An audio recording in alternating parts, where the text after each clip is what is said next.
Sealdah junction না, আর দমদম জংশনও না, এখন সরাসরি থাকছে লুক্কা স্পোর্টস জংশন। আর কোনো গল্প হবে না, জংশনে থাকছি না, আর জংশনের গল্পও নেই। আমি আজকে চলে এসেছি রাত্রির, কিন্তু এখন বাজে 11টার সময় ট্রফি দিতে এসেছি। ভাবতে পারছো, লুক্কা মানে ভরসা, সেই ভরসার মান কিন্তু রেখেছে। 11টার সময় ট্রফি দিতে এসেছি।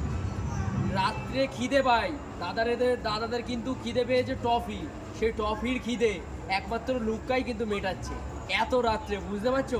দাদা, দামটা কেমন হয়েছে একটু ভিউয়ার্সদের তুমি বলে দাও। দাম অন্যান্য দামের থেকে বা আজকের থেকে অনেক কম, আমরা সেই কারণে তোমার কাছে গেছিলাম।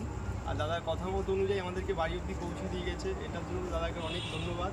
আশা করি আর যা খেলা যা হবে, যে কোনো ট্রফি লাগবে দাদার কাছে আমরা আবার যাব, এতটাই আমরা স্যাটিসফাই হয়েছি দাদার থেকে। থ্যাংক ইউ দাদা, থ্যাংক ইউ ভাই, থ্যাংক ইউ। আবার এসো অবশ্যই।